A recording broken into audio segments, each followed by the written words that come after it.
안녕하세요. 사연채널 여러분. 저는 경기도의 한 브랜드 아파트에 거주를 하고 있는 30대 중반의 여자입니다. 제 소개를 해야 하는데 대뜸 사는 곳부터 소개를 해서 괜히 송구스럽네요. 요즘 경기도 좋지 않은데 말이죠. 하지만 저는 오늘 이 사연을 시작하기에 앞서 제가 사는 곳에 대해서 꼭 언급을 해야만 합니다. 정말 필요한 소개말이거든요. 저는 고등학교만 졸업을 했지만 일찍이 사회에 뛰어든다고 산전수전 다 겪어낸 사람입니다.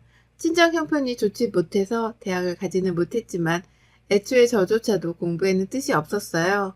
그래서 어떻게든 돈을 벌어보려고 열심히 그쪽으로만 공부를 했고 여기저기 안 해본 알바가 없을 정도로 돈 버는 일에는 죄다 뛰어들며 살았습니다. 지금에야 공부보다도 하고 싶은 일이나 돈 버는 일을 하는 것이 더 중요하게 여겨지지만 그 당시만 하더라도 공부가 전부인 양 하던 분위기였거든요. 그래서인지 주변 사람들 눈초리도 받고 참 별거 아닌 것에 자존심도 많이 상해버리곤 했어요. 하지만 독하게 마음 먹고 친정의 보탬이라도 되겠다며 열심히 일을 했습니다. 그러면서 평생 엮이기 싫다 생각이 들 정도로 지독한 사람들도 수두룩하게 만나봤고요.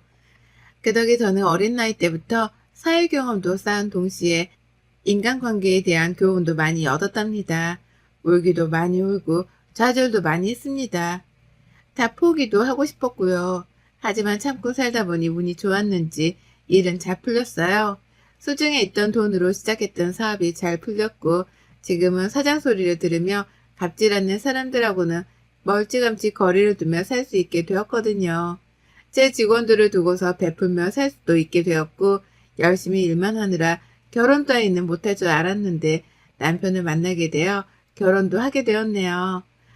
지금은 남편이랑 같이 동업을 하고 있고 열심히 살면서 벌어모은 돈으로 브랜드인 아파트 하나도 장만을 했답니다. 대출은 전혀 없고요. 제 노력의 보상이라 생각을 하며 소중하게 여기고 사는 중이에요.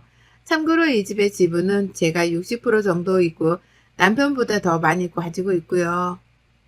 어디 나가서 내 집이 아파트라는 자랑을 해본 적도 없었고 그걸 자랑하려고 말을 꺼내봐야겠다는 생각을 해본 적도 없었습니다.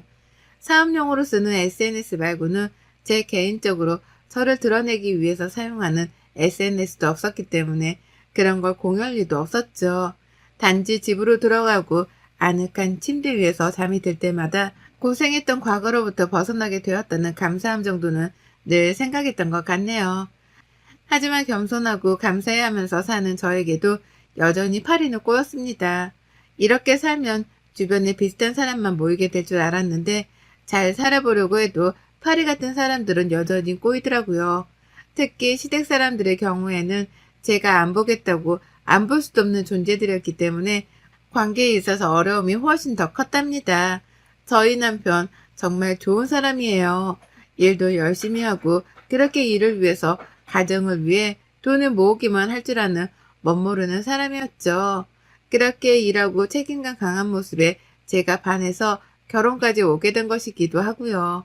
하지만 남편의 가족을 두고 보면 정말 욕할 일이 천지빛가인 사람이었습니다. 신이 제 남편에게 모든 걸 다 줬는데 딱 하나 가족만큼은 완벽하게 만들어주지 못했구나 싶었을 정도로 시댁 식구들은 제 남편의 흠이었어요.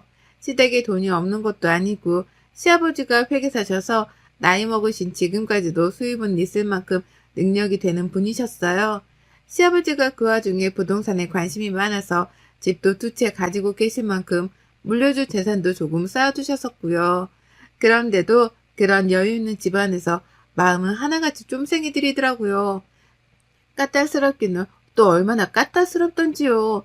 뭔가 매사에 불만이 늘 많았습니다. 시아버지는 돈도 가지고 있고 직업도 있고 아들, 딸이 모두 다 시집 장가도 가서 잘 살고 있음에도 불구하고 매사에 늘 불만이셨어요.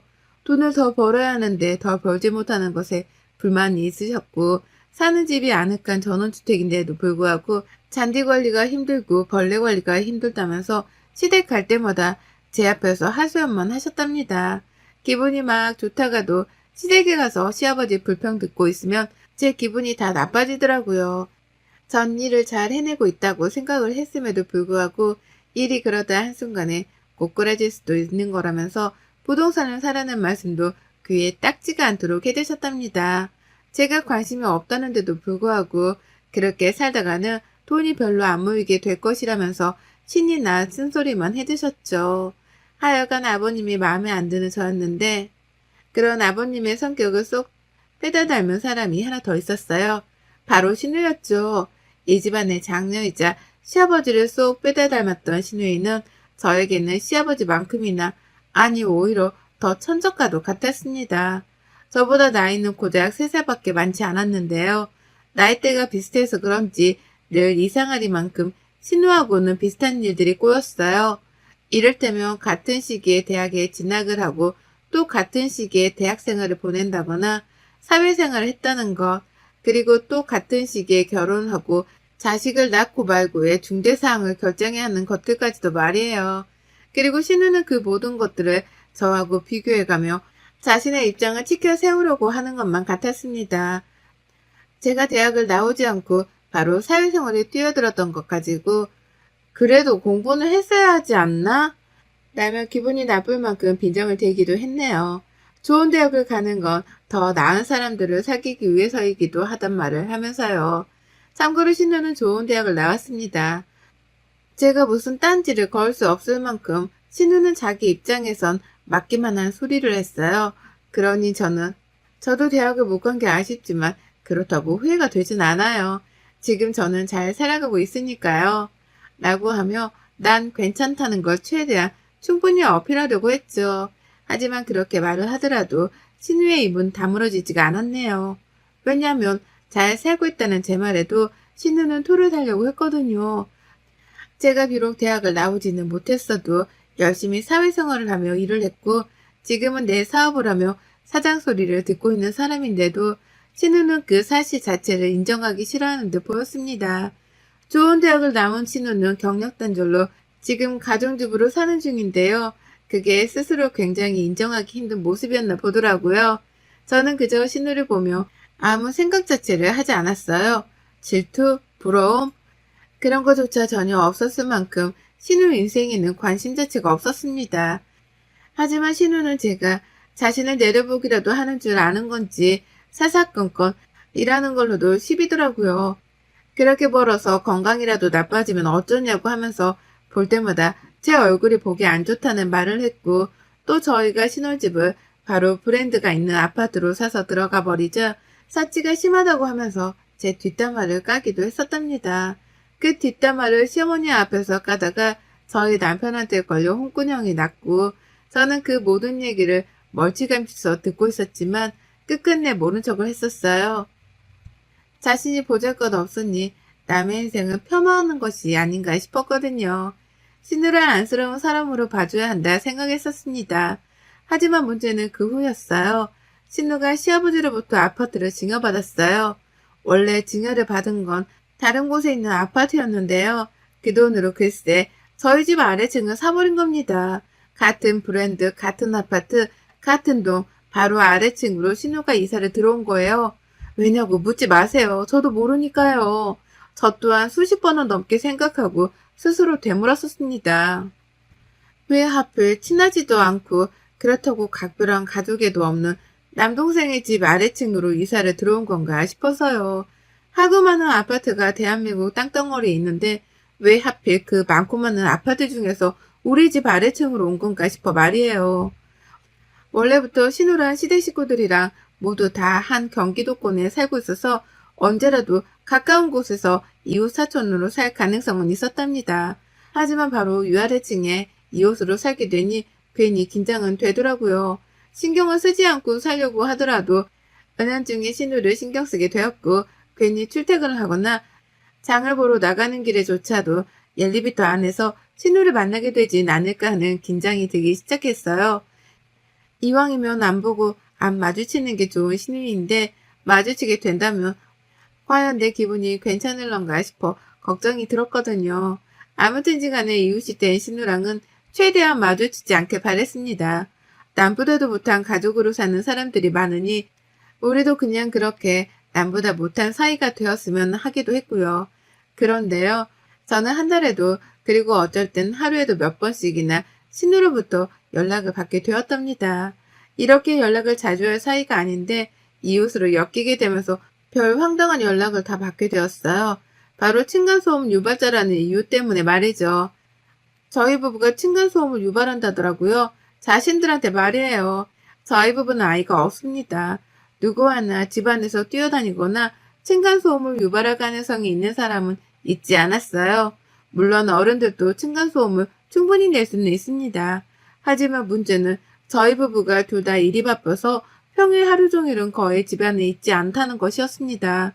평일 내내 집에 있지 않는 건 물론이고 주말이 되어서도 대부분은 일을 하러 나가거나 몸이 피곤해서 침대 혹은 소파랑 한 몸이 되어 붙어 살곤 하는 편이었어요. 하지만 신우는 그런 저희 생활의 패턴을 잘 알 것임에도 불구하고 층간소음을 유발하는 집이라는 이유로 저희 집 문을 두드리고 인터폰을 날렸답니다. 어쩔 땐 저랑 저희 남편의 핸드폰을 통해서 바로 컴플레인을 걸고자 한 적도 있었고요. 이유는 늘 두 가지였습니다.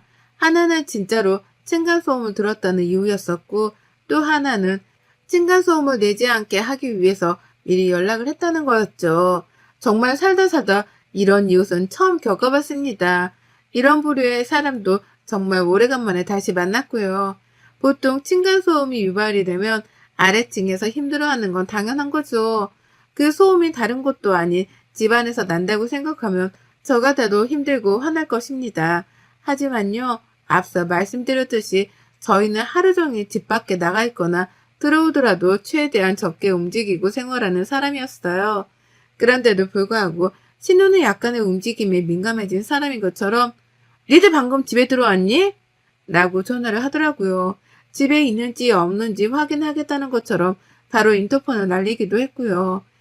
실제로는 저희 부부가 둘 다 밖에 있을 때에도 전화를 해서 층간소음이 들린다며 묻지도 않고 따져댄 적이 있었습니다. 그래서 제가 우리 지금 집에 있지도 않은데 어떻게 층간소음이 난다는 거예요? 라며 화를 냈거든요. 한두 번도 아니고 너무 예민하게 구니까요. 그런데 신우가 그러더라고요. 한치의 망설임 없이 딱 이렇게 말했습니다. 밖이라고? 분명히 들었는데 아니 나는 그냥 이런 전화를 미리미리 해서 층간소음이 유발되지 않도록 하려는 거야. 주의를 지속해서 줘야지 이런 일들은 해결이 되는 거라고. 라고 말이에요. 환장할 노릇이었죠. 어른들이서 사는 집인데 아래층에 사는 신우 하나를 위해서 바닥에 층간소음 방지용 매트리스라도 깔아놓고 살아야 하는 건가 싶었습니다. 뭘 어쩌라는 건가 싶은데 신우는 멈추질 않았어요. 마치 의도적으로 내 집 아래에 이사를 와서는 의도적으로 사사건건 시비를 걸려고 작정을 한 사람 마냥 연락을 취했죠. 평소에 시댁에 모였을 때 말고는 따로 만날 리도 없었는데 이런 식으로 만나서는 신우랑 얼굴 한 번을 더 봐야 했답니다. 신우는 그걸 즐기는 것 마냥 저희 집에 오기도 하고 저희를 아래층으로 불러내기도 하면서 층간소음에 대해서 이야기를 나눴어요. 그러면서 그 끝에는 자연스레 밥 먹고 갈래? 라고 물으며 옆에 두겠다 묻더라고요. 저희 집에 와서는 밥 먹었니? 밥 먹을 거면 우리 것도 해주라. 같이 먹자. 라고 하면서 자기 애들이랑 남편을 데리고 올라와서는 아예 탈같이 밥을 얻어먹으려고 하기도 했고요. 이게 한두 번도 아니고 계속해서 같은 식의 문제가 같은 식으로 되풀이되고 같은 식으로 끝이 나다 보니 그제서야 알 것도 같았습니다. 혹 신우가 하루 종일 집에서 보내며 심심했던 걸 저희 부부한테 화풀이로 풀고 있는 게 아닌가 말이죠. 이게 화풀이인지 아니면 재미삼아 그러는 건지는 모르겠으나 저희 부부한테 컴플레인을 거는 걸로도 모자라 어쩔 땐 집주인 행세도 하더라고요. 집에 매트를 여기 깔라 하기도 하고 침대를 다른 방향으로 두라고 하기도 하고 그러다 그 끝에는 밥을 먹었는지 물어를 보는데 느낌이 쎄했습니다. 이러다 신우가 시어머니를 빙자해서는 내게 평생 시집살이를 하는 게 아닌가 하고 말이죠. 평생 같은 이웃사촌으로 한 아파트 한 동에 살게 된 것만으로도 소름이 쫙 끼치는데 유발도 안 하는 층간소음에 대해서 불평을 들으며 내 집안에서 제멋대로 살지도 못하게 되었구나 싶어 한탄스러웠습니다. 그러며 자연스레 저도 화가 났고 남편도 슬슬 인내심의 바닥을 보이는 듯 했어요. 가장 먼저 진짜 저게 누나라고 봐주니까? 라고 하면서 남편이 흥분을 하더라고요. 일상생활에 피해까지 받을 게 불보듯 뻔히 보이기 시작하니 더 이상은 이렇게 못 산다며 저희 부부가 급기야 들고 일어나기로 결심을 했답니다. 그리고 이런 결심이 오래 서지도 않았던 때에 신우이는 아무것도 모르는 철분이 마냥 또 인터폰을 걸어왔어요. 혼자 뭐가 그리 신이 났던지 똑똑 안녕하세요. 아래층인데요. 라고 하면서 장난반 그리고 진단반이 섞인 말투로 말을 꺼내더라고요. 기분이 확 나빠진 저하고는 달리 신우는 신이 나서 떠들어댔습니다. 또 층간소음이 들리는데 왜 어른들이서 이렇게 쿵쿵거리며 돌아다니는 거야? 나 진짜 몇 번을 말하니 매트 하나라도 사서 이런 건 미리미리 방지를 하라니까? 라고 하면서 연소를 늘여놨죠. 그리고 저는 그 말을 다 듣기도 전에 신우의 말을 잘라먹고 대뜸 화를 냈죠. 어디가 소리가 났는데? 우리 집이 맞긴 맞아요? 이제 막 퇴근에 들어와서 힘들어 죽겠는데 짜증나게 진짜. 라고요. 얘도 안 키우는 집에서 층간소음으로 이렇게 컴플레인을 매일같이 받는 건 우리 집이 유일할 거라면서 신우한테 급격히 화를 냈습니다. 그렇게 귀가 예민하다 못해 못 참겠으면 전원주택이나 가서 살 일이지 왜 아파트에 들어와서는 이웃한테조차 피해를 주냐고요. 하지만 신우는 말을 멈추지 않았어요. 내가 하루 종일 집에서 조용하게 있다가 니들만 오면 귀가 예민해지는데 그럼 어쩌니? 내가 기껏 이렇게 말을 해줘서 이웃 피해를 하는 법을 알려주려고 했는데 너 말하는 태도 좀 봐라. 그렇게 인내심이 바닥이니 공부는커녕 대학도 안 가고 생고생해서 일이나 하고 있지. 내가 너 이럴 줄 알고 미리미리 교육을 시켜주려고 전화를 한 거야. 나한테서 배우고 전화 한 통 한 김에 같이 모여서 밥도 먹고 그러면 얼마나 좋니? 가족 사이에 너도 참 독하다 독해. 라고 하며 급기야 저를 얕보는 발언까지 뱉어냈습니다. 그 말에 벙쪄 있는데 제 뒤에 있던 남편이 먼저 집을 뛰쳐나가더라고요. 신우를 한판 뜨려고요. 그리고 저는 그 뒤를 이어 집에서 국자를 들고 뛰쳐나갔습니다. 들고 가려고 한 건 아닌데 요리하다 말고 인터폰이 울린 바람에 어쩔 수 없이 손에 든 채로 신우 집에 뛰어내려갔네요. 그리고 저는 남편보다 먼저 신우 집에 도착을 했고 신우가 문을 열어주며 얼굴을 들이내미는 그 찰나에 신우를 향해 적당히 좀 해! 라는 말과 함께 들고 있던 국자를 치켜 올렸습니다. 화가 머리 끝까지 나는 걸 겨우겨우 참고 있는 거여서 어느새 제 눈깔은 뒤집혔고 입술은 파르르 떨렸네요. 당장이라도 국자를 휘날리겠다는 각오로 신우한테 우리 집에 가자고도 했습니다. 더 해봐, 더 해보라고. 층간소음이 뭐가 어쩌고째? 그럼 형님이 올라가서 우리 집 안에서 걸어보시던가요. 얼마나 크게 층간소음을 내는지 내가 여기서 똑바로 들어보고 있으라니까. 라고 말해요. 가뜩이나 시끄럽다고 해서 안 그래도 조용히 사는 걸 더 쥐죽은 듯이 살아주고 있었더니만 날이 갈수록 불평이 늘어나는 꼴을 더는 감당해내지 못하겠다면서 신우를 저희 집으로 데려가려 했습니다. 제가 신우 집에서 소리를 들어보겠다고 말이죠. 반말도 찍찍 내뱉고 손에는 번쩍거리는 큼지막한 스테인리스 국자도 들려있고 벼랑간 부부가 둘이 동시에 쳐들어와 소리까지 높여가며 화를 쌀벌하게 내니 우리 형님은 그제서야 정신을 번뜩 차린 듯 보였습니다. 저희 부부한테 적정선 이상으로 갑질을 하면 어떻게 되는지 그 아찔한 미래를 살짝 엿본 듯 보이기도 했죠. 아니, 내 말은 그게 아니고 라고 하면서 그제서야 자신의 말을 변명하겠다며 생전 처음으로 머쓱해하는 표정을 지어 보이는데 이거 쫄았구나 싶었습니다. 그래서 속으로 엄청 통쾌하고 꼬셔했죠. 하지만 화를 풀진 않았어요. 신우한테는 이대로 쭉 화난 척만 하면서 영 쌩을 까고 싶었거든요. 그래서 신우가 변명을 하던 말던 저는 다 필요 없고 형님의 우리 집에 가서 우리가 걷는 것처럼 걸어보라고요. 형님도 층간소음 내면 내가 가만 안 있을라니까. 집에서 하루 종일 혼자서 심심해 눈에 뵈는 게 없어요? 밖에서 일하고 들어와 힘든 사람한테 한두 번도 아니고 정말 참는데도 한계가 있다고요. 라고 하면서 속에서 삭히고만 살던 울분들을 하나둘 토해냈답니다. 그리고 결국 신우는 먼저 그 입에서 사과를 하더라고요. 제 결혼 생활이 그리 길진 않아도 지금껏 제가 보아왔던 신우 모습이란 게 있잖아요. 늘 시아버지를 닮아서 그 옆에서 같이 불평을 하고 싫은 말만 골라하며 저를 까내려 하는 내 선수인 사람이었죠. 그런데 그런 신우가 웬일로 말이 없더라고요.